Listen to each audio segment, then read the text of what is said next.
Alright, so we're going to do question 10 now. Now that you've finished question 9. So question 10, same thing. I want you to have a look at the information you've been given about how much money you want to have, the time frame, how much you've already got saved, and then what flat rate of interest you think you need. Now this one, I want you to give it a go first, okay? And so push pause. And then when you've finished, I want you to press play and I want you to see if you figured this out, because there's an extra little special step. All right, so if you're back, hopefully what you've realized is that she needs $7,500 in total, but she's already got $6,000. So this is her principal. This is how much she has.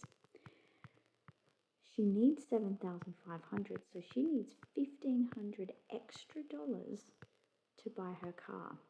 She doesn't need another $7,500. So this is her interest that she needs. So it's a bit of a trick question. Hopefully you also notice 15 months. We would need to divide by 12 to make years. 15 divided by 12 would be 1, and 3 over 12, which would be 1 1/4. So now when we do this question, I is equal to I on P times N.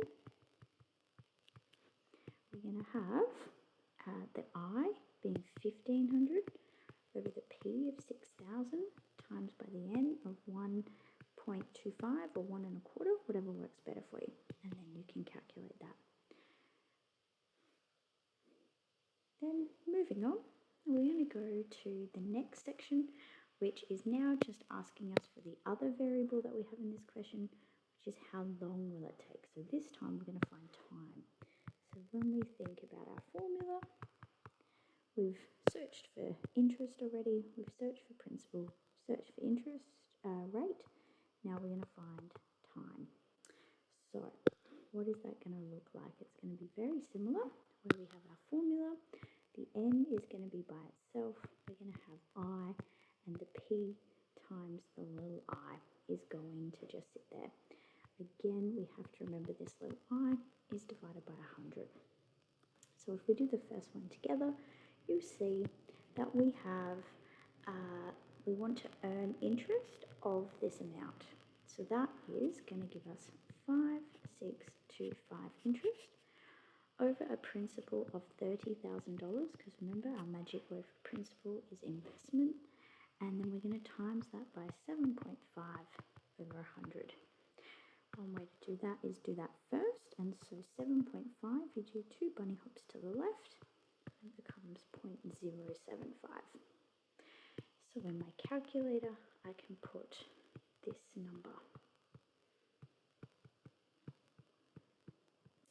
Then calculate it, and we'll see what we get. So we'll start fresh, 5,625 with a fraction of 30,000 divided by 0.075, and it tells us that something crazy happened. 0.14.